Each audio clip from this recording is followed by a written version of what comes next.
Hello, folks. Welcome back to World War II TV, and we are continuing our Minorities Week. And we have had some great presentations already this week, albeit a little bit niche, and we like a little bit niche on this channel. We're not always talking about tigers and Messerschmitts and which is the best hat. We go into some deep dives into some interesting and little discussed subjects. And today we are looking at Canada's Indigenous Peoples or First Nations. The terminology has changed over the years, and that's something we'll be addressing in today's show. So before I introduce my guest, if you are new to the channel, or even if you're not new to the channel, please don't forget to like the videos you're watching, leave us a comment while we're broadcasting, and leave us a comment afterwards. Share what we're doing on social media.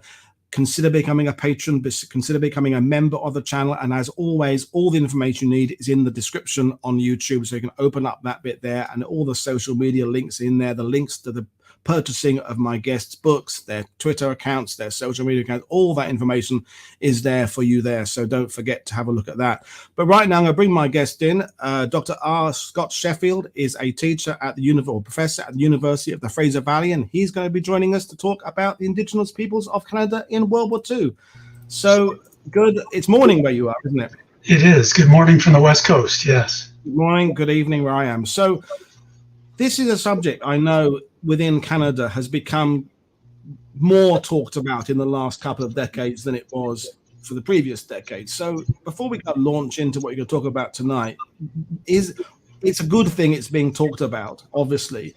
Who is talking about it, and kind of why are they talking about it? Where are we right now in 2022 with this subject? Yeah, it's interesting. In 2022, the conversation's actually quite broad. There's increasingly diverse voices who are engaging in talking about the experiences of Indigenous veterans and about their experiences and remembrance of those experiences in Canada in the 21st century. And so increasingly there has been memorializations. There is a National Aboriginal Veterans Memorial. We have now a National Aboriginal Veterans Day, November the 8th, a special day set aside to remember in particular Métis, First Nations, and Inuit veterans of Canada's wars and military experiences. And this is profoundly different. When I started on this more than 2 decades ago in the early 90s with a master's thesis, this was a topic that was mired in obscurity. It really fell kind of between the cracks between the field of military history and the field of Indigenous history on the other side. And people who studied military history and people who studied Indigenous peoples didn't tend to coexist very comfortably. They didn't read each other's work. There was very little cross-fertilization. And so the entire subject of Indigenous service in the armed forces and the home front experience kind of fell into a void in between those two fields and was left largely untouched until the 1990s. And, we were just talking before going live, for people like myself, they must kind of not be afraid of occasionally using language terms that were appropriate then and aren't appropriate now. It's important to be discussing these subjects. And yes, sure, along the way, there'll be references to words that we are or maybe not using anymore, but that shouldn't prevent people like myself from wanting to kind of leap in and discuss these subjects, although appreciating the fact that the standards of what words and language and terms will be changing, and we must accept that, but not be afraid to kind of leap in. Is that something I hope you would agree with? Absolutely. Yes, nomenclature, terminology can be a bit of a minefield in Indigenous studies, without a doubt, and it has evolved immensely. I mean, I started into this initially as a war and society historian in the early 90s. And I'd never studied Indigenous history until I started into this topic. At that point, the terminology would have been Native, would have been most prevalently used. We still worked with the term Indian, though it was acknowledged that was a little problematic. We went through Amerindian for a while, and then to Aboriginal peoples. And Aboriginal peoples still has a specific meaning in Canada. It has in the Constitution, Canada recognizes 3 Aboriginal peoples, Inuit, First Nations, and Métis, as recognized Aboriginal peoples. So that still has meaning today and is used as a general term. But increasingly as a collective term for what were once status Indians, well, still are status Indians, or once known as natives, we've increasingly come to use the term First Nations or First Peoples. First Nations is really very prevalent. And for many Indigenous communities, the names for their own communities have evolved from the names that colonizers gave them to names they themselves use and recognize. And that has been an important political change as well. The act of naming yourself is kind of reclaiming power in that way. And so today, most commonly, we would use Indigenous as a general term, First Nations, Métis, Inuit, or specific communities. But as you said, the point is, at least we're discussing it. So you've come with some slides, and we're going to talk about things as we go along. And folks, if you're watching and you have questions, please fire away. We'll do some as we go along if they pertain to what we're talking about, and we'll do maybe some broader ones at the end in terms of where are we, and well, I've just asked that, but what's the future for the study of this, and why should I'm with you, Scott, that we shouldn't separate these fields of history. It's like I'm always talking about why Holocaust studies and military studies shouldn't be separated. To me, you can't talk about Operation Barbarossa without talking about the atrocities that lead to the Holocaust, and it should all be the same thing. And so military history and Indigenous and cultural and social history, we're all talking about the same era, and it should be explored as one, I think, with people obviously having a specialism in a particular branch of it, but not afraid of going sideways. But I'm going to hand it over to you, and so tell me when you want me to move on slides, and we'll start the presentation. Sure. Thanks very much. Just before I get kind of cracking into things, what I'm going to do today is the title is Canadian Indigenous Experience, but I'm going to focus in particular on the First Nations. The Métis experiences there's some similarities, but also some distinct differences, and also for Inuit as well. If people have questions, I can try to address some of that a little bit later. But for the talk, I'm going to focus primarily on First Nations, or people who were recognized as status Indians by the Canadian government during the Second World War. So let's move on one slide, Paul. Great. So now, actually, I'm going to move on one more slide. Perfect. Before I get to the Second World War, I thought it was probably useful to just back up and provide a little bit of background as context, in order to better understand Indigenous communities and their responses to the outbreak of war in 1939. Now, Indigenous people came to the Second World War in 1939 with long oral traditions of military exploits and also more recent memories of service in Canada's armed forces. Many First Nations had, of course, a centuries-long military tradition, either as enemies or later as allies of the British Crown. For some, that dated back to the American Revolution and even beyond.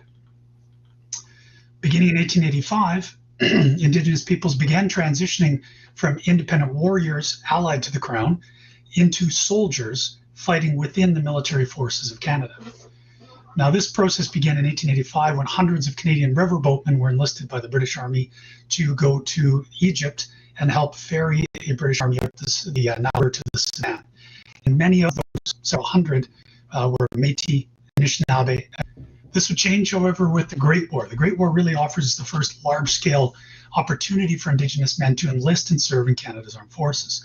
And in fact, more than 4,000 served during the First World War, most of whom wound up in Europe.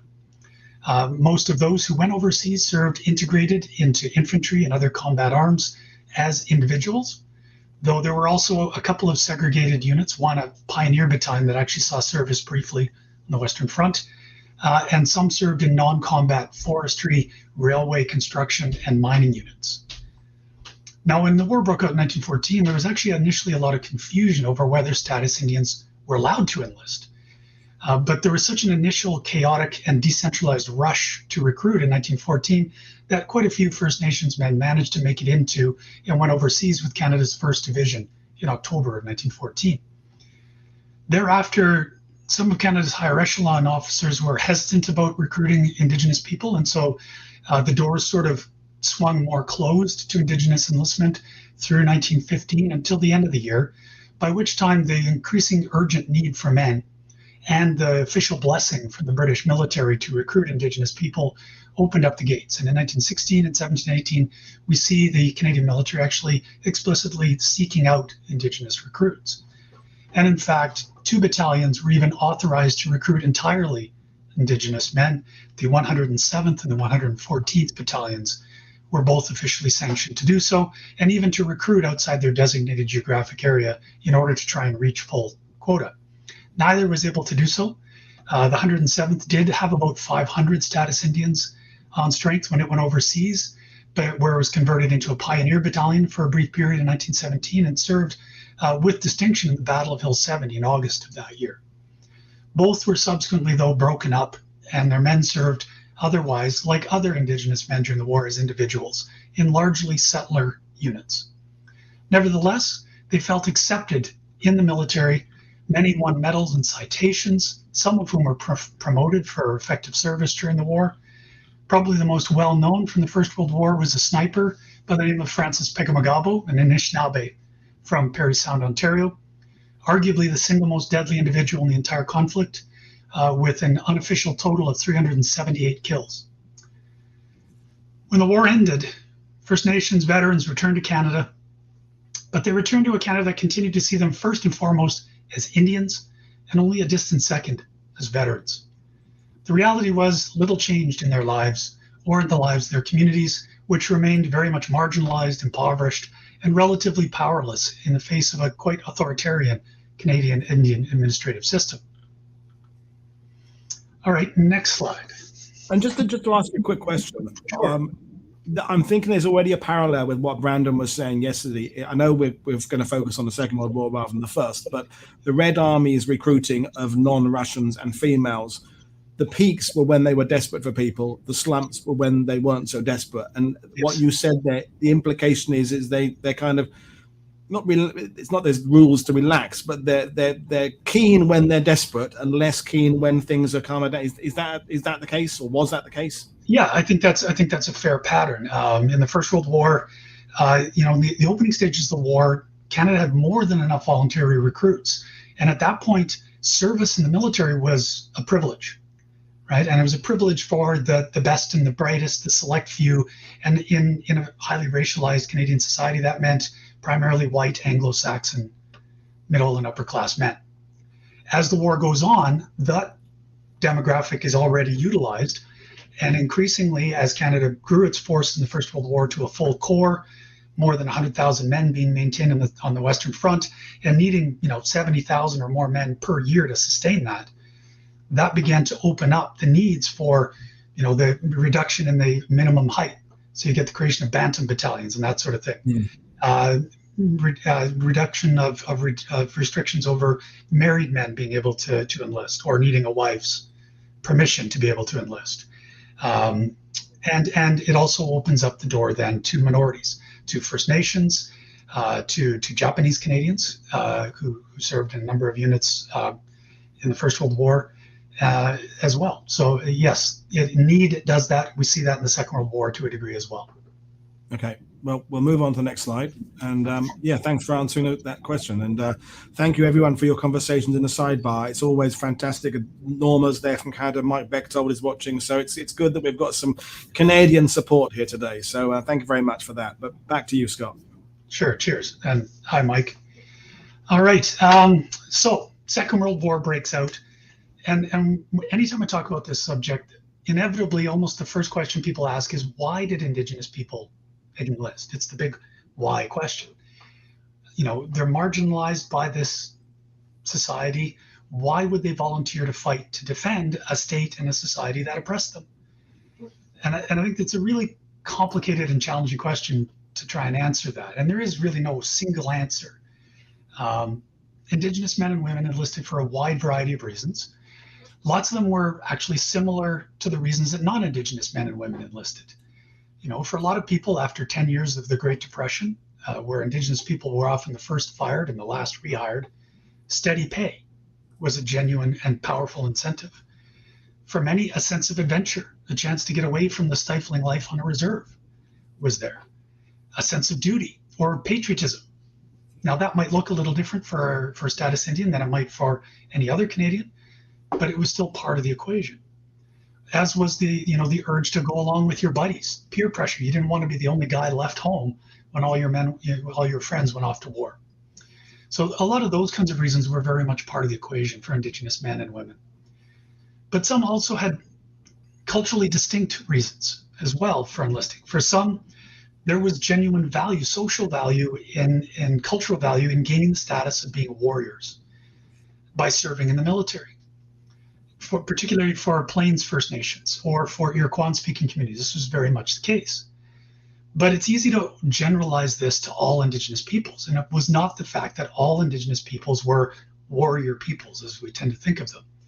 Some communities, like here in the BC Coast Salish communities, warriors were much more problematic individuals, and many of the young men from Coast Salish communities, like the man pictured in the left-hand side of the image on the slide, came home to find themselves ostracized from their communities after the war and seen as tainted and problematic. So we have to be a little careful about overly generalizing this. For others, enlisting was a way for them to honor what they viewed as a sacred covenant of their treaties with the Crown. Now, military service was not, in fact, written into the treaties signed between the Crown representatives and Indigenous communities, but many within Indigenous communities perceived these within their own understanding and saw this as upholding their side of the treaties. For others, enlistment was an absolutely political act. For Tommy Prince, most decorated First Nation soldier of the Second World War, he was all about proving that an Indian was just as good as any white man. And he, throughout the war, proved that through his own courageous actions and never let his colleagues forget that he was Indigenous all the way. So for some, this was also about proving the right to belong in Canadian society, or that they were worthy of being accepted, but on their own terms. And Indigenous leaders were all about using the military service of their young men to try and help strengthen and broader claims for greater citizen rights, for greater autonomy for their communities. So there's a lot of things going into the rationale behind enlistment. And the overwhelming majority of Indigenous people that enlisted in the Second World War did so voluntarily. Some were conscripted, but the vast majority were volunteers. Next slide. So where did they serve? Sorry, just to interrupt you for a second, Scott. Well, you say you've been researching this for 20 years. I can imagine that a lot of the contemporary accounts of some of the reasons for enlistment are a little bit kind of set up for the press. I'm thinking about the Comanche code talkers on Utah Beach, and that when you research them, some of the few images you find are the ones that the press staged in, I think, 1943, with all sorts of headdresses and war bonnets and spears and stuff like that. And it was a crafted publicity piece for the Oklahoma some of the other time or something. So is the same kind of example there with Canada, in that some of the contemporary accounts are a little bit of their time for recruiting and morale and patriotic purposes, and you kind of got to read between the lines of actually what was going on? No question. There was actually a huge amount of press attention to Indigenous service in the Second World War. Canadians were thrilled, really pleased to know that Indigenous people also were enlisting. And it sort of validated the justness of Canada's war effort and made Canadians feel better about themselves, in the context of the war. Actually, if you want to back up to that, I think the first slide, just quickly. When you're talking about a crafted image, that one on the right is very much a crafted image. That's Mary Grey Eyes, who was a Cree. She enlisted in the Canadian Women's Army Corps in the Second World War. And this was an image crafted by a press reporter from the Regina Leader-Post newspaper. He wanted an image on his story about Mary. And so he was at the band office on the reserve, and they grabbed a counselor and a blanket and a headdress and a peace pipe, and they went out into the neighboring field, along with an apple box, because the fellow was quite short. He's actually standing on an apple box, and created this image of, supposedly an elder blessing a young Native woman who was going off to war to serve, which was completely fictitious. This is an invention that spoke to, the broader Canadian society's desire to see this, right? It filled an emotional need. And so, yes, absolutely. This was very much created for supporting the war effort, for encouraging enlistment, for encouraging Canadians to know that everybody was on board, that this was a total war effort. And it wasn't just English Canadians who were stepping forward in this alone. That minority groups like Indigenous people, French Canadians, immigrant communities were also stepping forward and taking up the burden with them. And there's nothing wrong with it inherently. I mean, it's like when they show Scottish recruiting in 1939, everybody's wearing kilts, even though the British Army didn't really wear kilts in combat. People say, yes, a few people did, Paul. Yes, I'm sure a few people did. But they still went for the cliched images on the posters because it was recognizable. And people go, they're Scottish because they've got kilts on and tam o' shanters. So it's not that only Indigenous peoples are getting this kind of treatment. All factions within the military are being kind of given a look for inspirational purposes for recruiting. So I mean, we could think of all sorts of examples in that ilk. But I'll move it up to the slide we were on before we went back. And this is fascinating stuff, Scott. Yeah, no worries.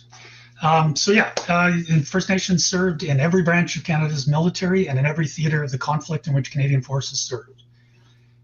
Total estimate of numbers would be somewhere in the order of 4,300 status Indians served during the war, most voluntarily, some as conscripts. Now, the recruitment policies that were in place at the outbreak of the war helped to funnel the overwhelming majority of those recruits into the Army. Canada would build a large Navy and Air Force in the Second World War, almost 100,000 in the Royal Canadian Navy, almost 250,000 in the Royal Canadian Air Force. But hardly any First Nations would serve in those two arms of those two branches. We're talking about maybe a couple percent of those 4,300 would have been in those forces. Initially, both the Royal Canadian Navy and RCAF actually sustained recruitment policies derived from their British parent organizations that recruits had to be, in the words of the document, of pure European descent and of the white race in order to submit an enlistment request. Initially, the RCAF seems to have exempted First Nations, at least from this color line, at least as of November 1939, and would remove its color line completely in 1942, fall of 1942. The Royal Canadian Navy, by contrast, was very much lily-white, Anglo-Saxon kind of force. It was not even very good at accommodating, French Canadians, let alone any other more diverse Canadians. Nevertheless, the RCN also removed its color line in the spring of 1943, largely because the Air Force had also done so. But I've seen records that suggest they kind of unofficially were retaining that color line through the end of the war. In the RCAF as well, even if the color line didn't bar them, First Nations often ran into other barriers in the form of high education requirements. You needed high school. The Air Force is high tech. They also had very stringent health requirements. So during the interwar years, about 75% of First Nations children achieved at best a grade 1 to 3 level of education in the deeply problematic Indian education system that the Canadian government had set up through these years. As a result, very few actually had achieved high school graduation and could qualify for the Air Force. Health indicators as well, and most reserves were appalling in these years. Epidemics were frequent, particularly things like tuberculosis, where the rates of infection were vastly higher in Indigenous communities than they were in the general public. And there were all kinds of other things like trachoma, which affected the eyes, that was quite common and would disqualify you from Air Force service. Now, in light of what you're talking about earlier about changing requirements as the war went on, the Air Force actually did away with requiring high school and actually allowed recruits to join the Air Force and then take education in order to pass a test to qualify for service, trying to open up more potential recruits as the numbers became harder to find, rather than just making it a hard cap of high school graduation. Sorry to interrupt. That connects exactly with what Brandon was saying about the Red Army yesterday, in that towards the end of the war, because the non-Russian troops couldn't speak Russian, they sort of fast-tracked people in education. So before they would join the Red Army, they had done, there was a focus on these other people from around the Soviet Union getting that 2 years in extra of Russian language studies. So when they join the military, they can kind of fast-track in. So while, not changing the military system, but changing the progression a bit better. So it's interesting the parallels that I'm drawing across here. It makes sense that there are parallels across the nations. Absolutely. Let's see. So the result of all of this process is that almost everybody who is First Nations served in the Army.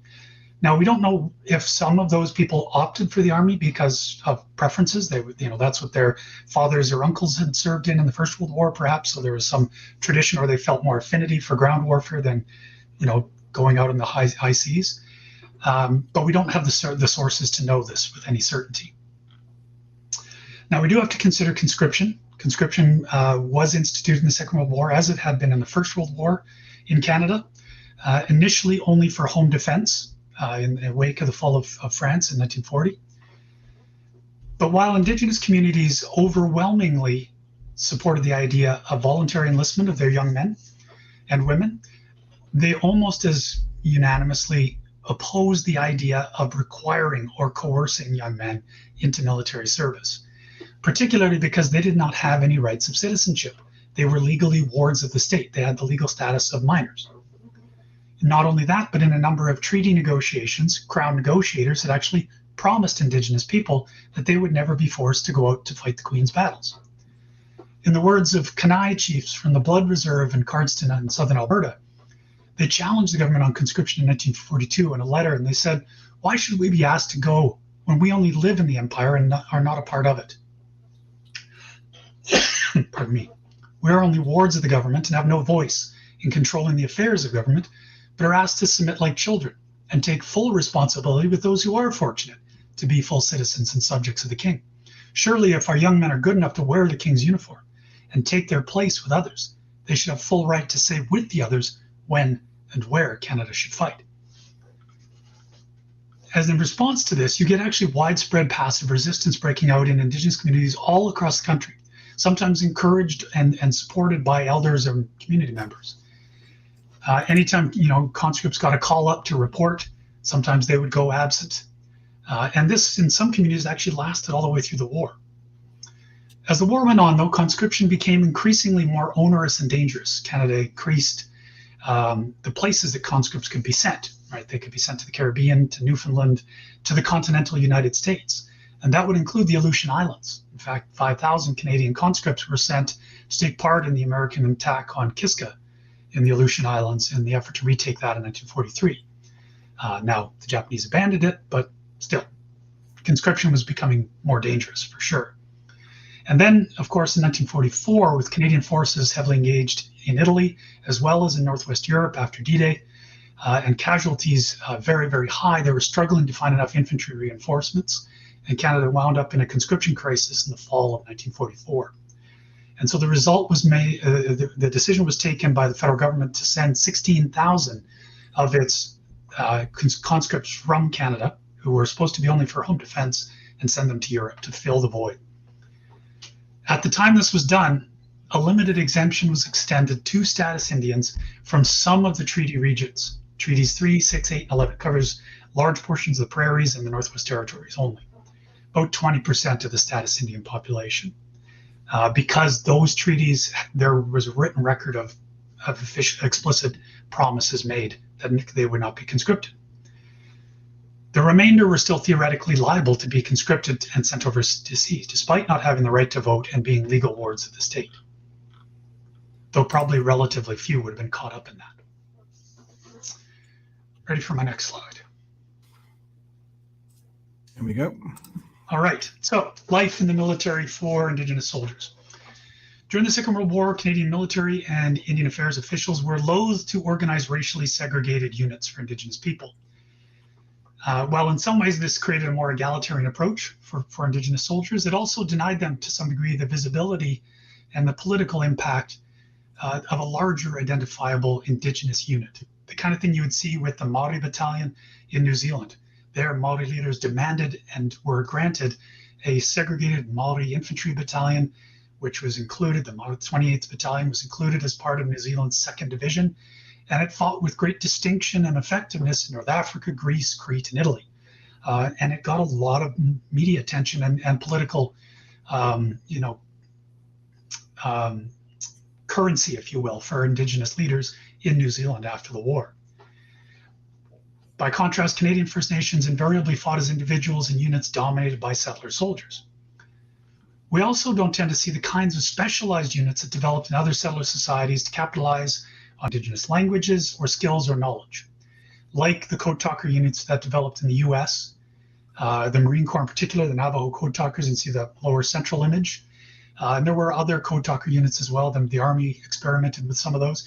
Interestingly, the bottom left image, those are actually Canadian Cree Code Talkers who were seconded to the US Army 8th Air Force in England in 1942-43 for a number of months for kind of pilot project to experiment with code talking by the US 8th Air Force. And then they were subsequently returned to the Canadian military thereafter. But they were the only Canadians to be involved in that sort of thing, and it wasn't under Canadian military auspices. We also don't get the kind of thing that we see in remote regions where settler militaries capitalized on Indigenous populations' knowledge of the lands they lived in to recruit local Indigenous units, like the Northern Territory Special Reconnaissance Unit in Northern Australia, led by an Air Force officer and a former anthropologist who had worked in remote Arnhem Land in the 1930s. Or in Alaska, the U.S. National Guard recruited Yupik and Inupiat peoples of the western and northern regions of that state in what was nicknamed the Tundra Army to help defend against potential Japanese incursions. Now, Canada did have the Pacific Coast Militia Rangers along the west coast, where local patrols were organized of local men who were not qualified or permitted to serve in the regular forces. And in some regions where there were largely Indigenous populations along the west coast of Vancouver Island and central and north coast and Haida Gwaii, these units were actually largely Indigenous, reflecting the populations they were recruited from. But it was not an expressly Indigenous recruited unit. Nevertheless, they patrolled extensively on the west coast to keep an eye out for Japanese covert operations, submarines and aircraft and that sort of thing. In the regular military, Indigenous soldiers were accepted largely as one of the gang, and many spoke of prejudice largely disappearing. Go on to the next slide, actually. Just before we do, I just want to bring up the Maoris there, because we talked about it a little bit with Gene Smith on whatever day that was, Tuesday. I think we can admit, and you've written about Australia and New Zealand's Indigenous peoples as well. We should stress that you're not just an expert on Canada, but the Maori culture, I think it's fair to say, had been incorporated into a more of a mainstream New Zealand understanding earlier than the Second World War. I mean, Maori rugby players had played for the national team, I think, in the early 1930s. So their status was in a very different place than the status of Canada's First Peoples. And I suppose that we can accept that now, can't we? Yeah, I mean, I think that's fair to say that Maori had more political clout. They had political leaders who were elected members of parliament, members of the cabinet, and who were quite influential in the government of New Zealand. They also did have a strong ethos and perception amongst non-Maori New Zealanders and amongst themselves as warrior people.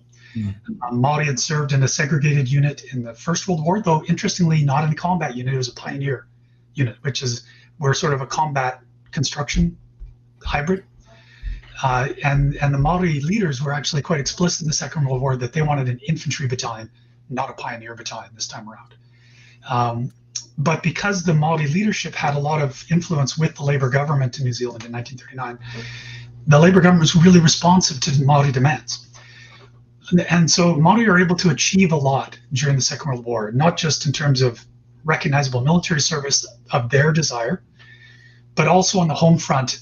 Maori were able to set up a series of committees that largely controlled their own war effort, separate from the larger New Zealand war effort, in a way that was quite autonomous, quite recognizable. And it's interesting because there are parallels in Canada and in the US and Australia. Indigenous peoples in all of these countries were trying to exert more control over their contributions to the war effort. But none of the other countries were the conditions such that they were able to gain the level of control that Maori were able to in New Zealand. Well, I think it proves the fact that people of color, Indigenous peoples, depending on which army they're trying to be part of, depending on what numbers there are, to say they had anything like a broadly similar experience in World War II is just naive. Even when Mark Johnson on the first day was talking about the Caribbean air crews in the Royal Air Force, it sounded noticeably different to, for example, the Tuskegee Airmen in the U.S. Army Air Corps, and yet they're they're the same color, they're almost the same heritage, but they're in a different country, in a different place there. So, we must be careful not to kind of make these generalizations saying that all people of color had the same experience, because it completely depends on at what point of the war, where you're from, and what your ancestry is and how many there are of you. It's a very complicated subject. And again, thank you very much for taking us down one aspect of it. But I'll hand it back to you and we'll move on slides. Sure.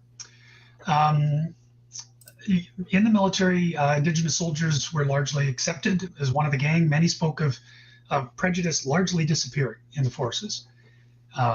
Many, for the, sadly, perhaps for the first and often the last time in their lives, were respected and accepted for their character and their courage and their abilities. And that was it. That was all that mattered in the front lines. And so in that sense, in a lot of ways, their service was like any other soldiers. There's a lot of parallels. And we often tend to treat Indigenous servicemen entirely separately from the experience of war that soldiers writ large went through in the Second World War. But the reality was these men trained, they played, they suffered, they killed and were killed alongside their comrades in arms, Indigenous or not. And in a lot of ways, their experiences paralleled those of other soldiers. Many, again, would gain promotion in the Second World War, particularly more noticeably into officer ranks. Brigadier Oliver Martin was the highest ranking Indigenous soldier of the Second World War in Canada. He rose to command a brigade on the defense of Canada's west coast. He was enfranchised, so he's no longer status Indian. He enfranchised in the First World War. But others as well would serve in similar, more advanced capacities. And many, again, got awarded with medals. Charles Henry Bryce won a military cross for courage and fire. Sometimes, of course, Indigenous men and women, though, did have distinct ways of understanding their experiences that did stand apart from those of their comrades in arms. They might have different ways of dealing with death or with stress, different understandings of what made effective leadership, different cultural understandings of concepts like courage, duty, sacrifice, or the costs of taking a life. What did that mean? And so sometimes those military experiences in the front lines would have been interpreted in ways that would have been distinct to those soldiers and to their particular cultural framework that they came into the war with. And this is still something we are only beginning to understand, because it's really difficult to get out. We don't have the records for Indigenous soldiers. Many were not literate. Many didn't write down their thoughts. It wasn't part of their cultural practice. And I think when many First Nations soldiers came back after the war, like other veterans, they didn't share their experiences with non-veterans. They didn't tell their children, their spouse, their community. And so their experiences didn't always get incorporated into the oral traditions where they would be remembered as part of their community's collective experience. And so we've lost a lot of those stories, a lot of what that experience was like as an Indigenous soldier in the front line. And because you said they weren't in their own units, they were integrated elsewhere. You might be the only one in a platoon or a company there. So we talk a lot about the importance in the British and Canadian armies of the Royal Army Chaplains Department, for example. There's someone you can go and talk to. I mean, obviously, some of these First Nations people are going to be Christian, but some may not be, or they have. Who would be their bigger brother figure in the army? I mean, in that there are organisations within the British and Canadian Army for the majority of people. But if you are, as we're talking about, one of the minorities, who do you go and speak to? Who would be your foxhole buddy to explain to share things with from your unique point of view? And I can understand why, with literacy issues and the fact that there's fewer of them, we have less understanding of their experiences. Yeah, and I mean, they developed those relationships with non-Indigenous people. And one of the kind of amazing things about that war experience is that it was in Canada before the war. There was so much segregation socially and spatially of Indigenous peoples that most Canadians never saw First Nations people off the reserve very often in a lot of parts of the country, especially urban centers. And so the wars and military service brought together Indigenous and non-Indigenous peoples in ways that never happened in peacetime. And so it helped actually to break down some of those barriers for non-Indigenous soldiers to serve in a squad with an Indigenous member, where they became part of that band of brothers within that unit, and it broke down those kinds of cultural and racial barriers in ways that peacetime didn't. And so they found that brotherhood within their communities, within their units. Many were Christian. Probably the majority who would have enlisted would have been Christian, and so the Padres were important to them. But a lot of Indigenous soldiers also speak about, where you do find them recollecting, and their oral testimonies of their war experiences.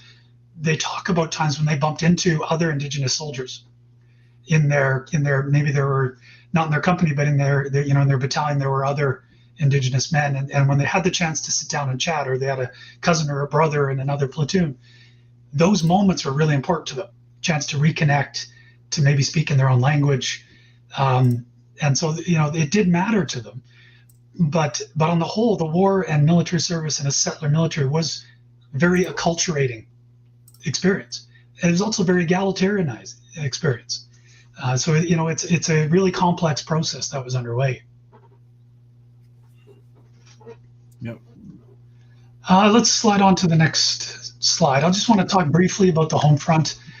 I think we tend to focus on military service as the most kind of visible demonstration of Indigenous connection to the war and contributions to the war. But in fact, Indigenous people contributed to the war in many ways beyond enlisting. Many took part in the wartime economy. Many, in fact, for the first time, were able to find a lot of good paying jobs. With so many people enlisted and Canada's wartime economy booming, Canada reached full employment in 1941. And so there was literally a job for every Canadian man and woman over the age of 16. And a lot of young Canadian men and women from reserves, Indigenous women and men, left reserve communities, moved into cities in search of those kinds of high-paying jobs.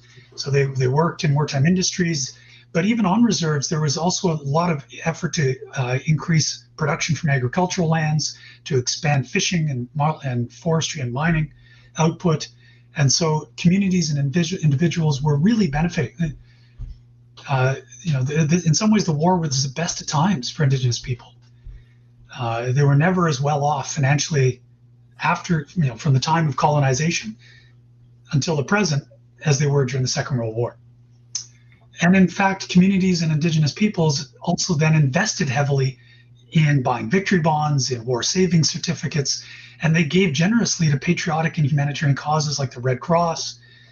Here in BC, First Nations actually organized a separate Indigenous Spitfire Fund to try and raise enough money to buy a Spitfire for the Air Force. In the prairies, Plains First Nations held sun dances. Normally those were illegal and banned by the federal government, where they would pray for victory, but because of, it was for patriotic causes, the powers that be let it slide. Blackfoot in southern Alberta even pointed out, some of the elders pointed out old buffalo jumps, where the community could go and dig up thousands of tons of bones, which were collected for the war effort. So, I mean, the spectrum of Indigenous engagement in the war effort is actually really diverse and broad all the way across the country. It's not just about young bulletproof men signing up to go off to adventure in a war. And I think that's a really important point to make. But it's also important to note that the circumstances were profoundly different from one community to the next. You had some communities where the enlistment rates were massive. More than 10% of the population was enlisted. Where I grew up in southeastern British Columbia, the Kootenai people, well over 10% of the population were serving in the forces by 1943. That's higher than the national average. Wow. But you have other regions where the enlistment rates were in fact very low. Communities that had maybe a really negative historical relationship with the government who didn't want to participate. Or on the West Coast, many communities wanted to participate, but they wanted to serve in the Navy, but they weren't allowed because you had to be white. And so they didn't want to serve in the Army. And instead, most ended up in the Pacific Salmon Fleet as essential service. And only, a small number of men actually served in the military. So things were really varied from one community to the next based on this diverse circumstance. And all in all, it was not always good times. Even by the end of the war, it's one of those things we tend to think about people at the end of the war looking forward to the peace. And Indigenous peoples, yes, they did. They looked forward to the return of their loved ones from overseas, right? meant they survived the war and could be welcomed home. But they also looked forward to the end of the war, and that meaning an end to the good times economically. It meant to them having to leave their jobs to make way for returning veterans. It meant returning to the reserve, and it meant returning to marginalization and probably poverty. So, when we think of that good war narrative, a lot of that's predicated on that transition from the war into those prosperous post-war times. And Indigenous people didn't transition into the post-war in the same way. And do you think they had been anticipating a better post-war? I mean, we think about in Britain, the massive amounts of documentation sent out to soldiers about education and learning and that they think contributed to Churchill being defeated in the 1945 election, because people having this idea of health, universal health care and things like that brought Attlee's government in. So do you think on the home front, particularly in some of these reservations and things where their men had gone to war, there was a feeling that this was going to bring about a change in their status post-war? I think, rather than a belief. I think maybe somewhat in Canada. Certainly during the war, there is a wartime spirit of solidarity. Prejudice declines, and people on the home front notice that, and perhaps for some there's a hope that will continue to the post-war. But I don't think there's a lot of optimism on the home front. Indigenous veterans, on the other hand, were sky-high optimism. They were optimistic because they'd gone and served, and they'd succeeded. They'd been accepted. They'd belonged. They gained confidence in dealing with settlers.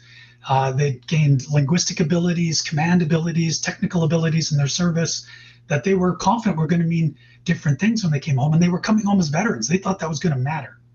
And so you have this real difference in trajectory. On the home front, I think people are pessimistic about the post-war. Veterans, Indigenous veterans overseas, are looking forward to coming home thinking, wow, the future is my oyster.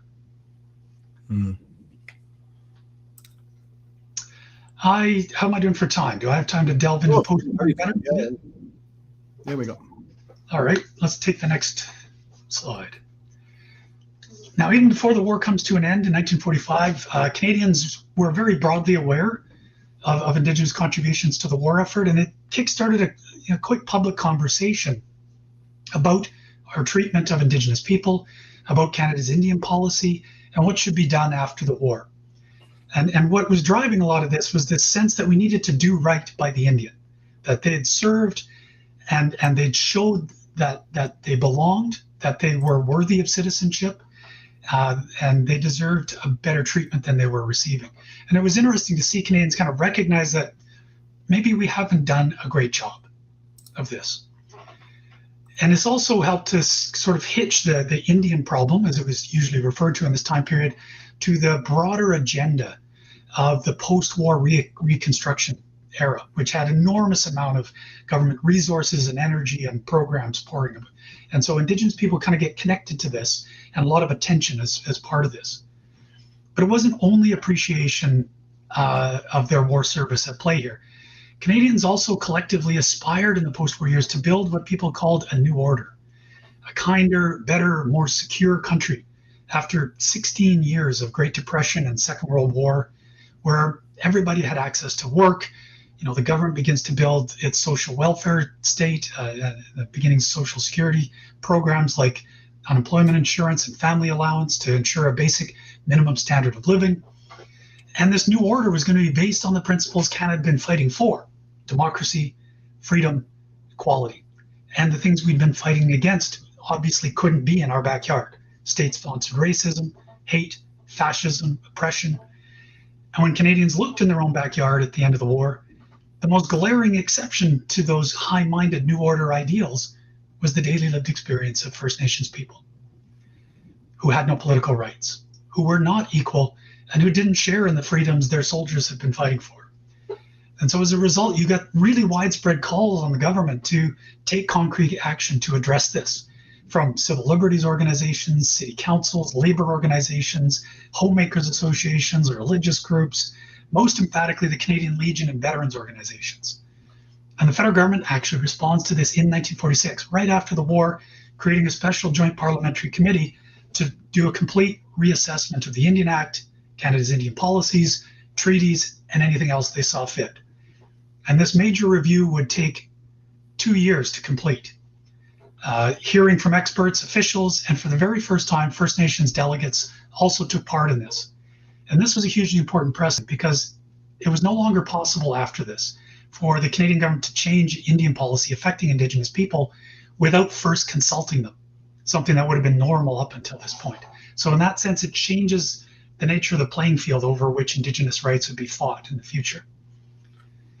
The committee sat for 2 years and it's put out its recommendations in 1948, recommended rewriting or removing almost every single clause of the Indian Act, which had been in existence for 70 years at that point.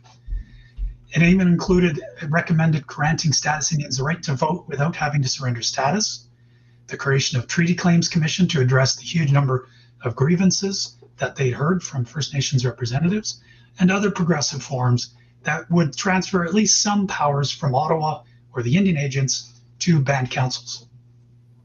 In the end, when it finally passed in 1951, the new Indian Act ended up being more evolutionary than revolutionary. Not all of those progressive reforms actually survived the evolution into the new act. Things like the federal vote were done away with. That wouldn't be achieved until 1960. And in a lot of ways, what really comes out of the reform process after the war was that this was more a discussion and debate amongst Canadians, white Canadians for the most part, about what they were going to do about the problem of the Indian. And mostly what they did was to rehabilitate the tried and tested policy of assimilation, but dress it up in democratic garb that helped it fit into the new order ideals. So the war doesn't make the kinds of profound changes that it might have done. One last slide and a little brief mention of veterans to finish off. I think the last word should go to veterans themselves. We are on the last slide, I think, aren't we? That's right. Sorry. Yep.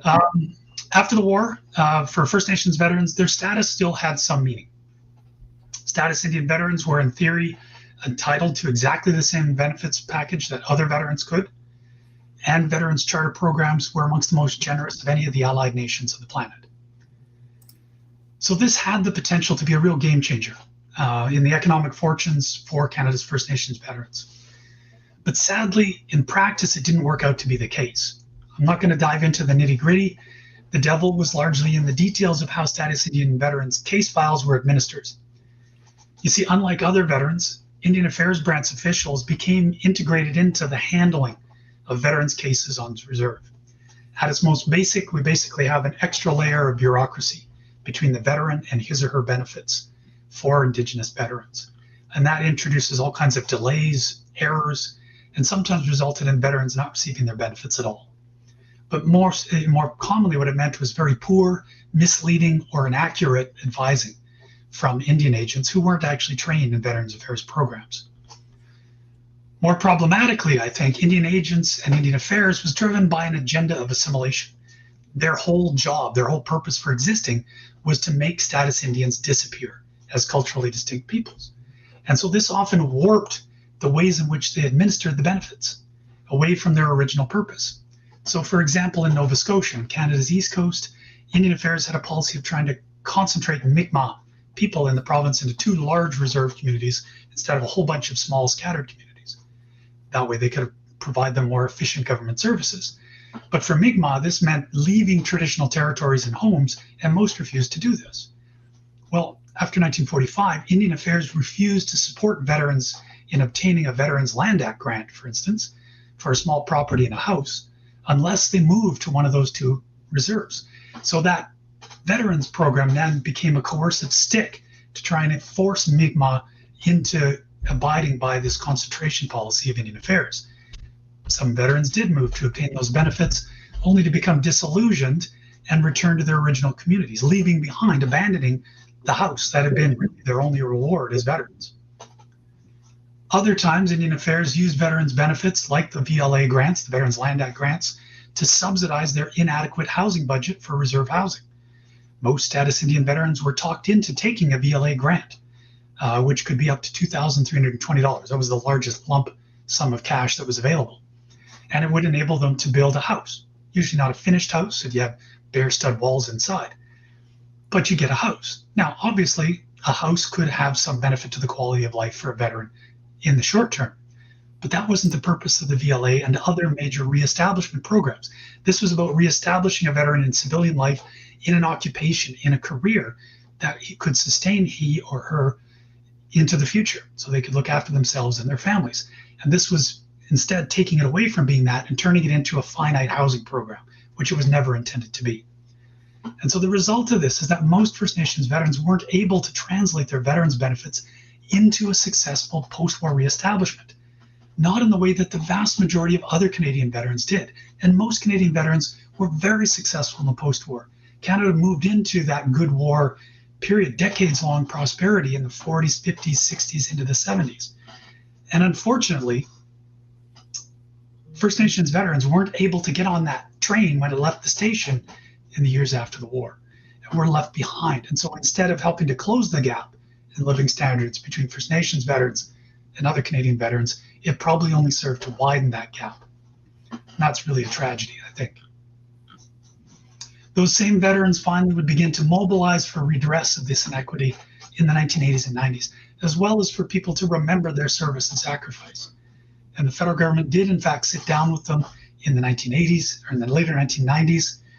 Between 1999 and 2001, the National Roundtable of First Nations Veterans Issues was formed between the government departments and Indigenous veterans organizations. And the final report of that process, which I was involved in and wrote, found systemic inequalities in the administration of the benefits, which forced the government to respond with an official apology, an offer of up to $20,000 compensation for surviving veterans in 2003. So there has been some resolution ultimately to this, and I think that has been useful.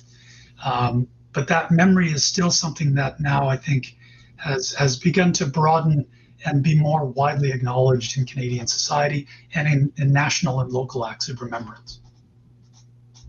Well explained there, Scott. And from my British point of view, I mean, one of the books that really put flesh on the bones of my understanding of Canada's experiences was Tim Cook's fantastic Fighting for History book I first read a couple of years ago when it came out, because I'd been aware of some of these things, but not really had it put to me in one place, in one volume. And I think Canada's experience from someone outside of it was a little bit unique in that regard, in that the whole DF ethos.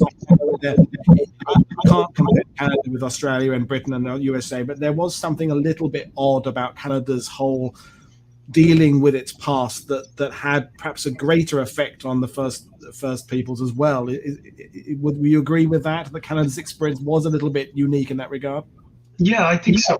The memory of the war, in a lot of ways, resided only with veterans through the 50s, 60s, 70s, and into the 1980s. I went to as a Cub Scout or a Boy Scout in the late 70s and early 80s, and I can remember going to Remembrance Day ceremonies on November 11th, and the only people there were the veterans and the cadets, the scouts, the police, the firemen. The general public, there were very few people who bothered to come out. And so, in a lot of ways, it wasn't until the 1990s, the memory boom of the 1990s, the 40th anniversary, the 50th anniversary of D-Day and VE Day, that really kind of refreshed Canadians' awareness that actually we have all these veterans amongst us, and their experiences actually deserve acknowledgement and remembrance. And Indigenous veterans, I think, thankfully, were part of that kind of re-engagement with our Second World War past. And so they have been included now. There is a National Aboriginal Veterans Memorial in that bottom right picture in Ottawa, just a block down from the National War Veterans Memorial. It's on Elgin Street in Ottawa. And at the national, ceremonies and in local ceremonies, Aboriginal veterans, Métis First Nations, lay wreaths and are part of those ceremonies, are acknowledged in ways that we never saw before. So I think that's been really important. And I think we are in a different place now than we were when I took up this topic in the 1990s.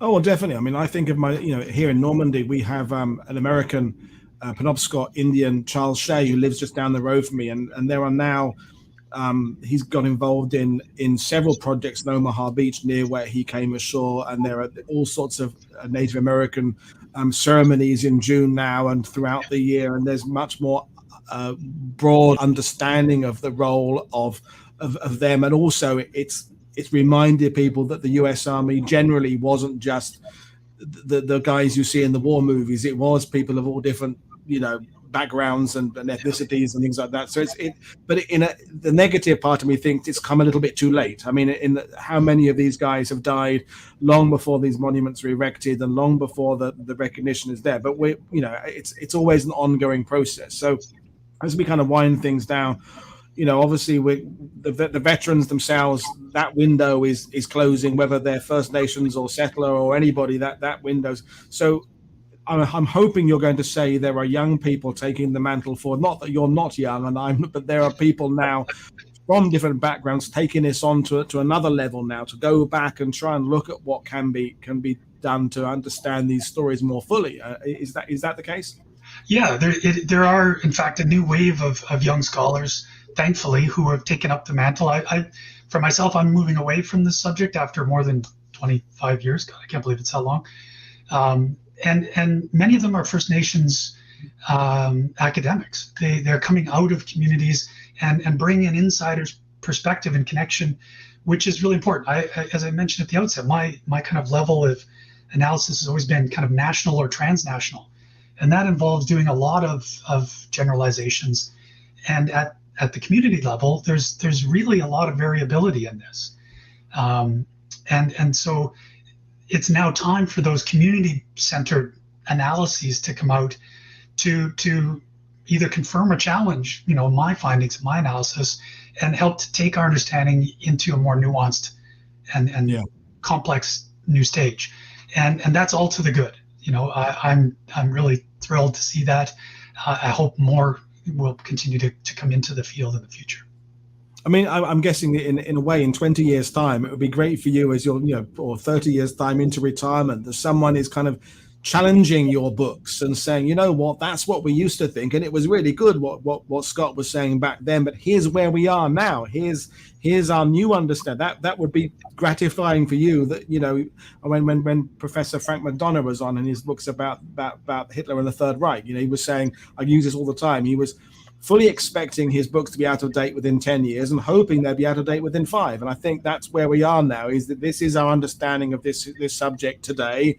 And in a few years' time, hopefully with another generation of people from these nations coming forward saying, actually, what Scott did was great, but here's our new take on it. And then someone in 20 years beyond that will take another take on it. So it's arguably exciting times ahead, I think.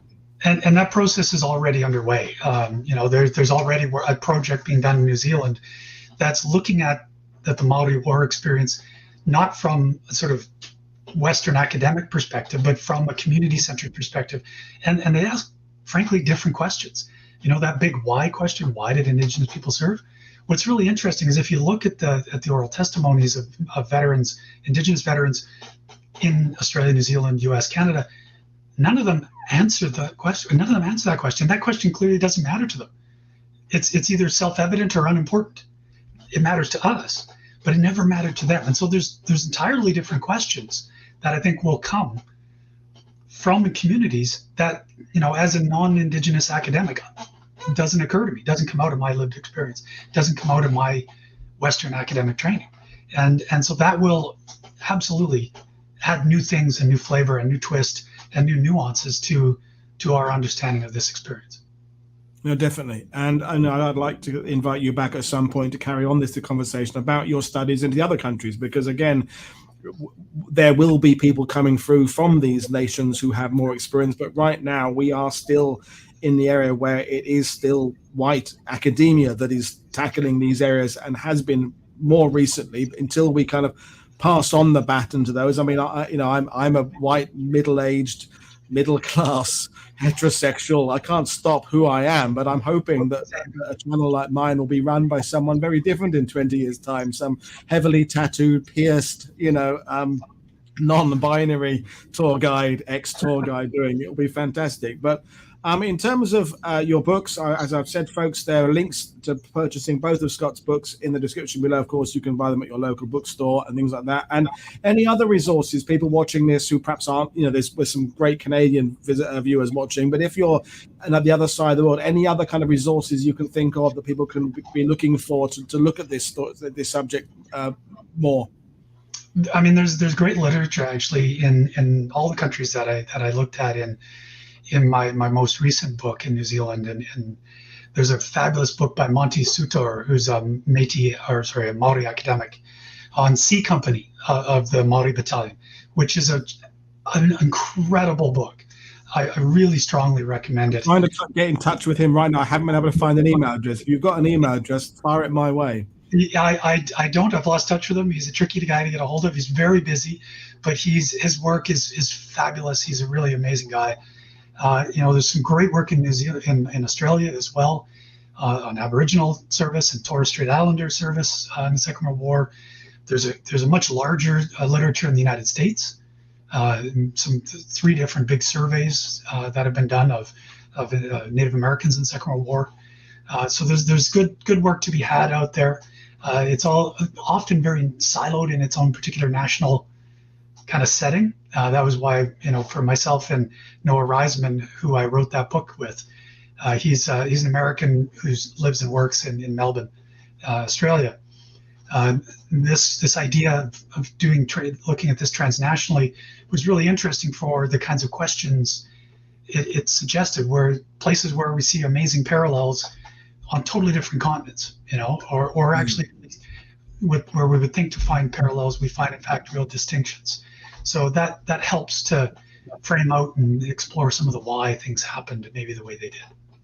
No, definitely. I mean, even so far this week, they understand there are things that have connected these shows, and there are things that are vastly different in experience as well. And it's clearly an area that needs more study, and hopefully that will come. And it's, again, I'm always talking about it. There's only so many times we can discuss whether the Sherman tank was better than the Tiger tank, and these subjects are ones that do have a lot more promise for depth and actually understanding something about the past, but where we are now and where we're being in the future. I'm getting all philosophical and hippie-ish now, but I quite like that. So I'm going to get lots of angry emails saying, Woody, you're getting all woke again. Well, I don't care. I'm woke and proud of it. But anyway, we will bring things to end. I'm just going to drop you out and bring you back in a second. I'm going to remind people what we've got coming up tomorrow. I'll be back to you in a second. So tomorrow, don't forget, folks, tomorrow's show is at the earlier time of 3:30 British summer time, because my guest is joining me from India, and we are delighted to bring you Mandeep Singh Bajava, who is going to be talking about the structure of the Indian Army and the organization. But that's going to be an introductory show. I'm hoping to bring Mandeep back in the future and do some deeper dives into some of the the Indian actions, the Indian regiments that served in Burma and elsewhere. So the first show will be a bit of an introductory one, but again, important to have someone on from India to talk about the Indian Army, because it makes sense. So that's at the earlier time of 3:30 tomorrow afternoon UK time. So join me for that. And then next week, a few less shows, because I'm doing some proper D-Day touring again to pay some bills. So there'll be a few coming up, and then we're going to be more things going through May. But keep checking on YouTube as I list shows. But I'm going to bring Scott back in now to say goodbye and thank you very much, basically. And did you enjoy talking to our little group of aficionados? Yeah, this is great. I really appreciate your finding me and inviting me to take part.